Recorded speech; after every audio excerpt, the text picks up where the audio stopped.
नमस्ते बच्चों। आज का हमारा पाठ है गुब्बारे पर चीता। यह कक्षा 7 की पुस्तक दुर्वा भाग 2 का पाठ संख्या 4 है। तो यहाँ पर मैं आपको इस पाठ की व्याख्या पढ़ाने जा रही हूँ। तो आइए शुरू करते हैं पाठ। मैं तो ज़रूर जाऊंगा, चाहे कोई छुट्टी दे या ना दे। बलदेव सब लड़कों को सर्कस देखने चलने की सलाह दे रहा है। बात यह थी, स्कूल के पास एक मैदान में सर्कस पार्टी आई हुई थी। सारे शहर की दीवारों पर उसके विज्ञापन चिपका दिए गए थे। विज्ञापन में तरह तरह के जंगली जानवर अजीब अजीब काम करते दिखाए गए थे। लड़के तमाशा देखने के लिए ललचा रहे थे। पहला तमाशा रात को शुरू होने वाला था, मगर हेडमास्टर साहब ने लड़कों को वहां जाने की मनाही कर दी। इश्तिहार बड़ा आकर्षक था।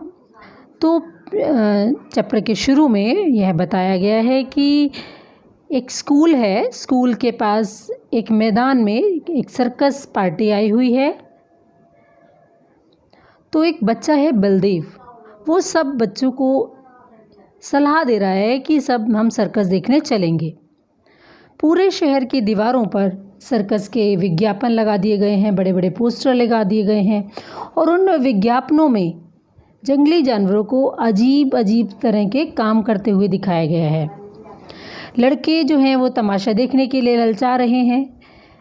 तमाशा जो है रात को शुरू होने वाला था, इसलिए जो वहाँ के हेडमास्टर साहब थे, स्कूल के प्रिंसिपल, उन्होंने बच्चों को मना कर दिया कि वहाँ पर नहीं जाना है। तो सर्कस का जो इश्तिहार था, जो विज्ञापन था, बहुत ही लोगों को अपनी ओर आकर्षित करने वाला था। उसमें ये सब लिखा था, आ गया है, जिस तमाशे की आप लोग भूख प्यास छोड़कर इंतज़ार कर रहे थे, वही बम्बई सर्कस आ गया है। आइए और तमाशे का आनंद उठाइए। बड़े बड़े खेलों के सिवा एक खेल और भी दिखाया जाएगा, जो न किसी ने देखा होगा और ना सुना होगा। तो इस तरह से उसके इश्तिहार पर, उसके विज्ञापन पर यह सब लिखा हुआ था कि जिस तमाशे की आप लोग इतने समय से इंतज़ार कर रहे थे, वह बम्बई का सर्कस अब आपके शहर में आ गया है और इसमें बहुत ही लुभावने खेल होंगे और ऐसे खेल भी होंगे जो ना आपने कभी देखे होंगे और ना ही उनके बारे में सुना होगा। लड़कों का मन तो सर्कस में लगा हुआ था। सामने किताबें खोले जानवरों की चर्चा कर रहे थे। कोई कर शेर और बकरी एक बर्तन में पानी पिएंगे, क्योंकि शेर, और उसमें लिखा था शेर और बकरी जो है एक बर्तन में पानी पिएंगे। और इतना बड़ा हाथी पैरगाड़ी पर कैसे बैठेगा? पैरगाड़ी के पहिए बहुत बड़े बड़े होंगे। तोता बंदूक छोड़ेगा और वनमानुस बाबू बनकर मेज़ पर बैठेगा। तो सब किताबें सब बच्चों के आगे खुली हुई थी, लेकिन किसी का भी पढ़ने में मन नहीं था। सब उन्हीं जानवरों की चर्चा कर रहे थे जो कि इश्तिहार में दिखाए गए थे, क्योंकि उसमें दिखाया गया था कि शेर और बकरी एक साथ पानी पिएंगे, जबकि शेर जो है वो बकरी का शिकार करता है और जो हाथी है वो एक बैलगाड़ी पर बैठेगा। तो बच्चे सोच रहे थे गाड़ी के पहिए जो है बहुत बड़े बड़े होंगे। और उसमें यह भी दिखा रखा था कि तोता जो है बंदूक छोड़ेगा और वनमानुष एक बाबू की तरह, यानी कि अच्छे सज संवर कर मेज़ पर बैठेगा। तो इन सभी बातों की बच्चे जो हैं आपस में चर्चा कर रहे थे क्लास में बैठकर। बलदेव सबसे पीछे बैठा हुआ अपनी किताब की कॉपी पर शेर की तस्वीर खींच रहा था और सोच रहा था कि कल शनिचर है। शनिचर का मतलब कल शनिवार है। इतवार होता तो कैसा मज़ा आता। बलदेव बड़ी मुश्किल से उसने कुछ पैसे जमा किए थे। मना रहा था कि कब छुट्टी होगी और कब भागूं। तो वह सोच रहा था कि कब स्कूल की छुट्टी हो और कब मैं यहाँ से भाग जाऊं। हेडमास्टर साहब का हुक्म सुनकर वह जामे से बाहर हो गया। छुट्टी होते ही वह बाहर मैदान में निकल आया और लड़कों से बोला, मैं तो ज़रूर जाऊंगा, चाहे कोई छुट्टी दे या ना दे। मगर और लड़के इतने साहसी ना थे, कोई उसके साथ जाने को राजी न हुआ। बलदेव अब अकेला पड़ गया, मगर वह बड़ा ज़िद्दी था। तो जब हेडमास्टर साहब ने यह मना किया सब बच्चों को कि कोई सर्कस देखने नहीं जाएगा, तो सब बच्चे तो मान गए। लेकिन जो बलदेव था उसको बहुत गुस्सा आया कि मैं तो बहुत ज़रूर जाऊंगा। वो थोड़ा ज़िद्दी स्वभाव का था और बच्चों में इतना साहस नहीं था कि वो हेडमास्टर साहब की बात को ना माने, तो वो मानकर रुक गए। लेकिन वह तो जाने के लिए बहुत लालायित था। उसने कहा, चाहे कोई छुट्टी दे या ना दे, मैं तो सर्कस देखने के लिए ज़रूर जाऊंगा। वह ज़िद्दी था, जो बात उसके मन में आती थी उसको पूरा करके ही छोड़ता था। शनिचर को और लड़के तो मास्टर के साथ गेंद खेलने चले गए। बलदेव चुपके से खिसककर सर्कस की ओर चला। वहां पहुंचते ही उसने जानवरों को देखने के लिए एक आने का टिकट खरीदा और जानवरों को देखने लगा। इन जानवरों को देखकर बलदेव मन में बहुत झुंझलाया। वह शेर है, मालूम होता है महीनों से इसे मलेरिया बुखार आ रहा हो। यह भला क्या 20 हाथ ऊंचा उछलेगा, और यह सुंदरवन का बाघ है, जैसे किसी ने इसका खून चूस लिया हो। मुर्दों की तरह पड़ा है। वाह रे भालू, यह है भालू या सुअर, और वह भी काना, जैसे मौत के चुंगल से निकलकर भागा हो। अलबत्ता चीता कुछ जानदार है और एक 3 टांग का एक कुत्ता भी है। तो जब बलदेव वहाँ पर पहुँचा तो वहाँ पर उसने देखा कि वहाँ पर जो जानवर थे वो बहुत ही मरियल से थे, दुबले पतले थे। जो वहाँ पर उसने देखा कि शेर जो है वो तो ऐसे लग रहा है कि महीनों से उसे बुखार आया हुआ है, बहुत ही बीमार लग रहा था। और जो बाघ था वह भी इतना पतला और कमज़ोर था जैसे उसका खून किसी ने चूस लिया है। वह बिल्कुल ही मुर्दे की तरह से पड़ा था, ऐसे निर्जीव सा पड़ा था। और भालू है, वह भी एक आंख से काना है, और वह भी ऐसे लग रहा था जैसे कि मौत के चुंगल से निकलकर भागा हुआ था। वह भी बहुत ही कमज़ोर और दुबला पतला लग रहा था। बस एक चीता ऐसा जानवर था जो कि थोड़ा सा उसको हट्टा कट्टा और जानदार लगा। एक वहाँ पर कुत्ता भी था जिसकी 3 टांगें थी। यह कहकर बड़े ज़ोर से हंसा। उसकी एक टांग किसने काट दी? दुम कटे कुत्ते तो देखे हैं, पैर कटा कुत्ता आज ही देखा, और यह तोड़ेगा कैसे? तो यह देखकर उसको हंसी आ गई कि जानवर कैसे दुबले पतले हैं, और जो कुत्ता है उसकी एक टांग कटी हुई है। वह सोचता है कि मैंने तो दुम कटे कुत्ते देखे हैं, लेकिन यह कुत्ता, इसकी एक टांग कटी हुई है, अब यह तोड़ेगा कैसे, चलेगा कैसे? अब उसे यहाँ पर अफसोस हो रहा था कि वे बेकार ही अपनी गेंद छोड़कर यहाँ पर आ गया। और बच्चे तो मास्टर साहब के साथ गेंद खेलने चले गए थे, वह ज़िद करके यहाँ पर आ गया था क्योंकि वह थोड़ा ज़िद्दी स्वभाव का था। अब उसे इस बात का अफसोस हो रहा था कि वह मास्टर जी के साथ गेंद खेलने क्यों नहीं गया। एक आने पैसे भी गए, और जो उसने टिकट एक आने में ख़रीदा था वो भी उसके बेकार गए। इतने में एक बड़ा भारी गुब्बारा दिखाई दिया। उसके पास एक आदमी खड़ा चिल्ला रहा था, आओ चले आओ, 4 आने में आसमान की सैर करो। तभी बलदेव को एक बड़ा सा गुब्बारा दिखा, और उसके पास एक आदमी जो था उसको बोल रहा था कि पैसे दो और आसमान की सैर करो। अभी वह उसी तरफ देख रहा था कि अचानक शोर सुनकर वह चौंक पड़ा।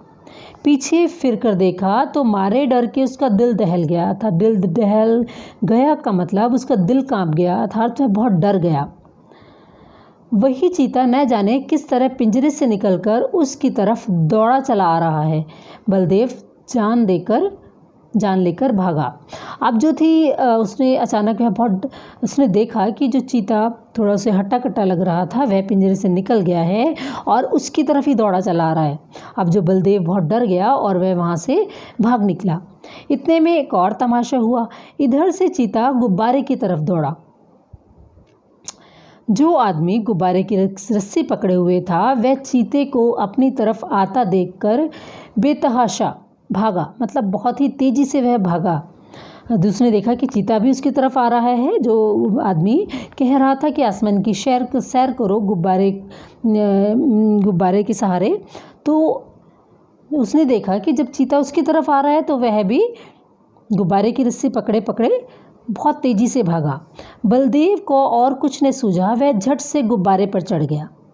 चीता भी शायद उसे पकड़ने के लिए कूदकर गुब्बारे पर जा पहुंचा। गुब्बारे की रस्सी छोड़कर तो वह आदमी पहले ही भाग गया था। वह गुब्बारा उड़ने के लिए बिल्कुल तैयार था। रस्सी छूटते ही वह ऊपर उठा। बलदेव और चीता दोनों ऊपर उठ गए। बात में गुब्बारा ताड़ के बराबर जा पहुंचा।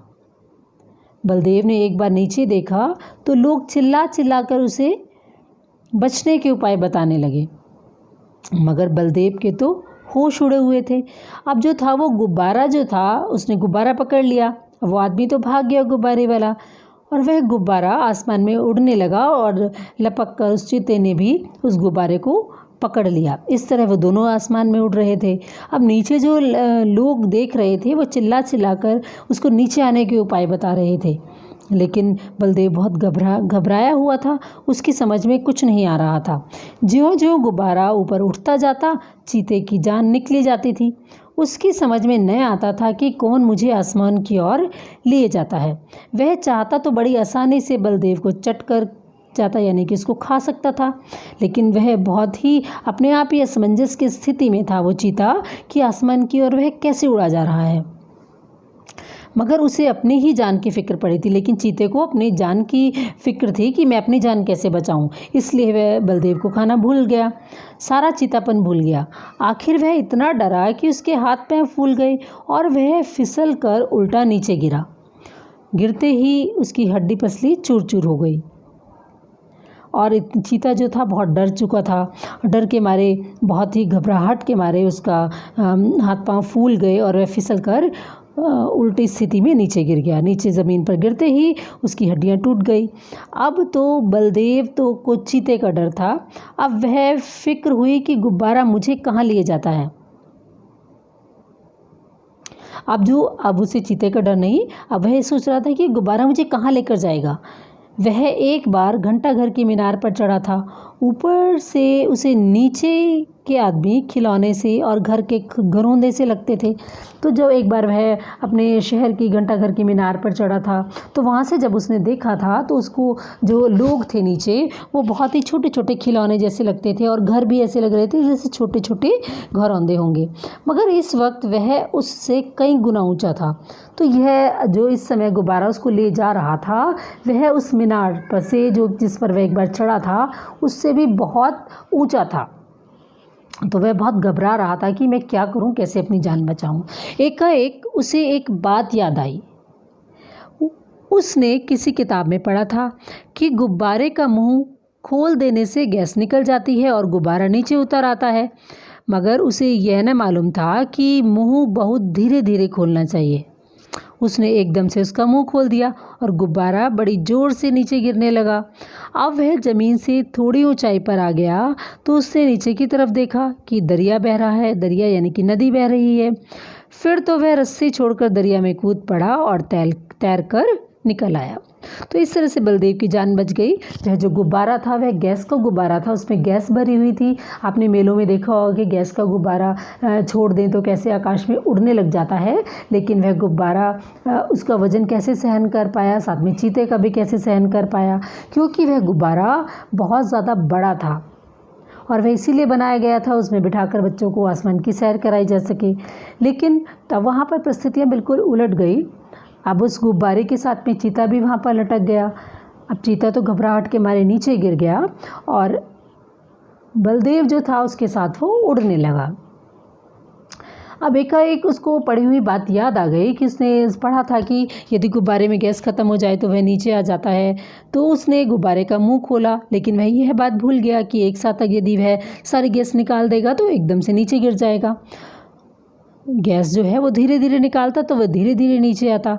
उसने एकदम से उस गुब्बारे की मुंह खोलकर पूरी गैस निकाल दी और गुब्बारा जो है बड़ी तेज़ी से नीचे आने लगा। नीचे नदी बह रही थी और वह नदी में कूद गया और तैरकर किनारे पर आ गया। तो इस तरह से बलदेव की जान बच गई। तो ये था आपका चैप्टर गुब्बारे पर चीता। चैप्टर बहुत ही इंटरेस्टिंग था, आपने सुना होगा और आपको भी सुनकर बहुत मज़ा आया होगा। अब इसके शब्दार्थ देख लेते हैं।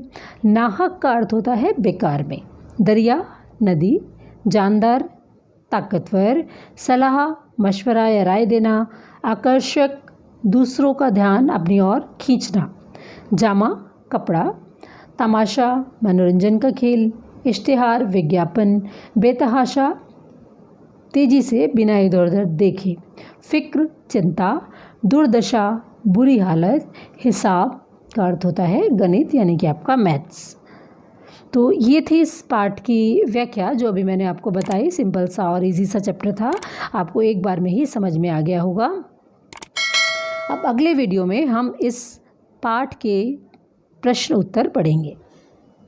तो मिलते हैं अगले वीडियो में। धन्यवाद।